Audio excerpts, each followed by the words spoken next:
Today we're building a console killer for around 500 buckaroos. So it's a little bit on the high end side, it's definitely a bit more than you would pay for an Xbox One X or a PS4 Pro, but at the same time this build should definitely outperform either of those consoles with flying colors. I should also mention this video is sponsored by AeroCool, so thanks to them for providing the case, as well as some goodies we'll take a look at later. But let's go over the parts. Starting with our CPU, we've got a Ryzen 3 2200G. This is a quad-core 4-thread part, boosts up to 3.7 gigahertz, and it does feature integrated Vega 8 graphics, so it does have an iGPU on there, although we will be adding a discrete GPU to this build. But it is convenient to have onboard graphics for a number of reasons, like troubleshooting, or just having it as a backup should your GPU die for some reason with no immediate replacement. With some overclocking headroom and a Wraith stealth cooler out of the box, the 2200G is quite a bargain for just $100. We're pairing that with an ASRock B450M HDV motherboard. This is a fairly basic board. It only has 2 DIMM slots. That is the price you pay for not paying a lot. But for $60, you're still getting the B450 chipset, plenty of USB 3 ports on the back,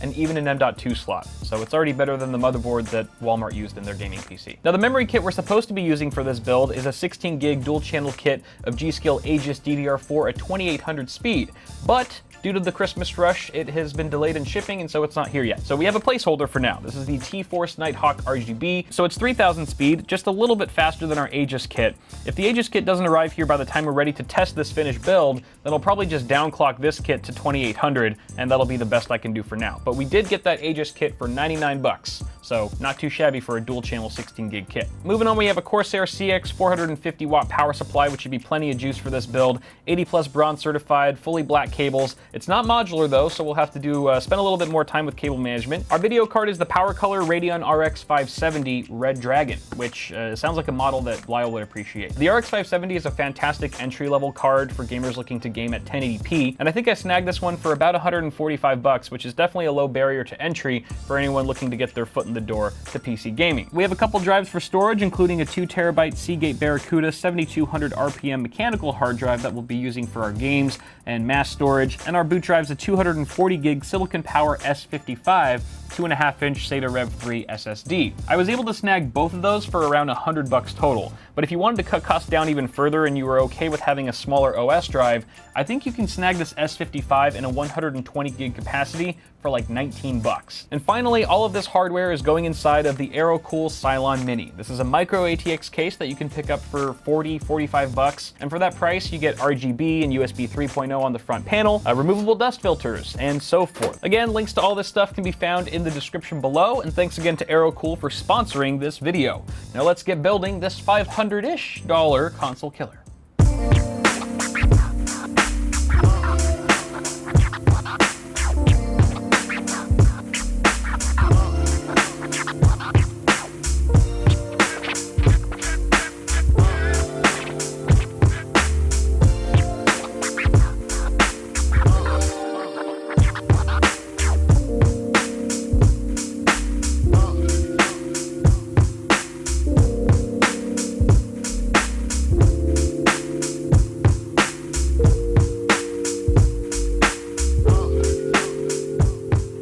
So the build is done, and it actually came out a lot cleaner than I thought it would. I was surprised how well I was able to actually hide a lot of the cables, especially since we don't have a modular power supply. Inside of a $45 case, like, it looks really clean from this side. Even the back side, the cable management wasn't too bad. Obviously, if you have more devices connected, then things can get a bit hairy, but for the most part, building inside of this thing was really no problem at all. As you can see, we did not get the G.Skill Aegis kit in time. We're still using the T-Force Nighthawk RGB sticks, and as I mentioned, I have downclocked those to 2800 speed, which is what the Aegis kit was rated at. It's also worth noting that I've overclocked the Ryzen 3 2200G ever so slightly to 3.8 gigahertz on all 4 cores, and I could have maybe gotten away with a little bit more, but I didn't want to chance it. I forgot to mention this motherboard only has a single 4-pin EPS connector for the CPU power, so I didn't want to push it. But enough jibber jabber, let's see how this thing games. I've jumped into Doom, as you can see, and we are using the Vulkan API, and yeah, Vulkan on Ultra.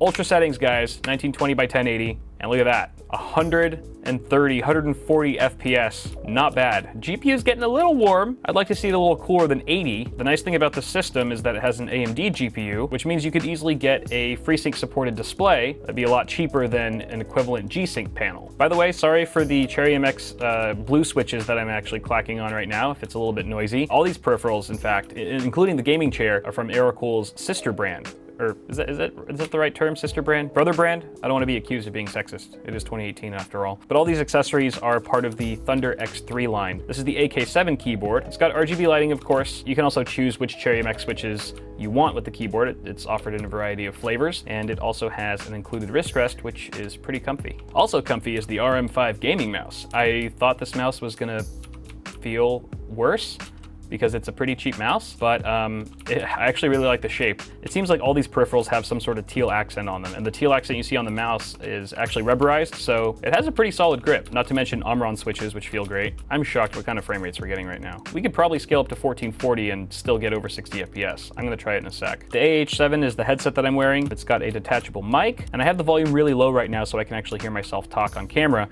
but they're super comfortable, and they look pretty cool from what I can tell on the little monitor there, which is of course the most important part of any gaming headset.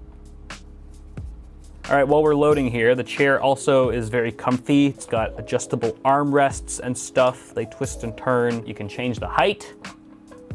Oh, I'm already as low as it gets. And yes, my feet can touch the floor.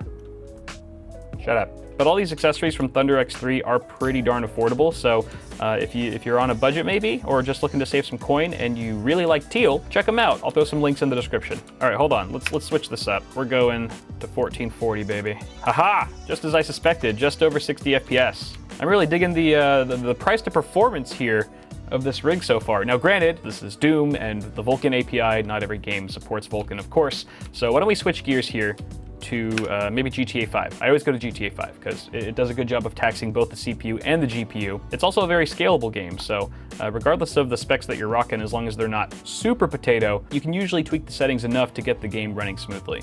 So, all right, here we go. Graphics, 1920 by 1080. We have MSAA off. Let's leave it off for now. We'll turn FXAA off as well. And we've got pretty much a blend here. It looks like the game has already sort of, configured the settings that it thinks we should be running at, considering our hardware. And it looks like a mix of high and very high settings. Texture quality is very high. Shader quality, shadow quality is at high. Grass is at normal, soft shadows are soft. Extended distance scaling hasn't been turned on at all. Let's just jump in and see what we get. Franklin? Come on, Franklin. Holy moly, are we really getting like 70, 80 FPS in GTA 5? I'm just gonna get into the street, into the thicker parts of Los Santos. We'll see how performance holds up there. Now, I'll be honest, the game doesn't look quite as crispy as, let's say, oh wow, that was, wow. Always look at the road when you're driving. Let this be a lesson to all of you. As I was saying, the game doesn't look quite as crispy as it could because we don't have any sort of anti-aliasing enabled. That's for sure gonna tank our frame rate. Let's just see what happens. Did I mention the GPU's not overclocked?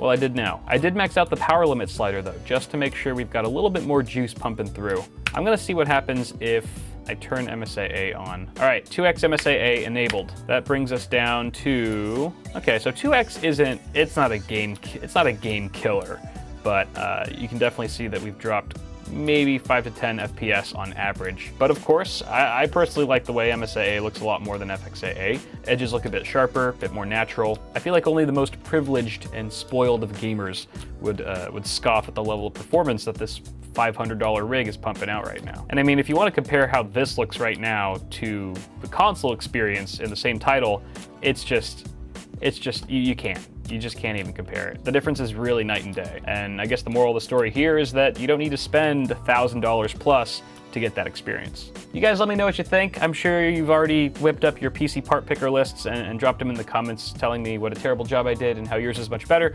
That's totally fine, actually. The more options, the merrier for anyone who's looking to build something like this. But guys, thank you so much for tuning into this one. Again, links to everything featured in this video can be found in the description below. I want to say a special thanks again to Aerocool for sponsoring this video, and thanks to you for watching it. Toss a like on the video if you enjoyed it, guys. Get subscribed for more tech stuff coming at you really soon, and I'll see you in the next video.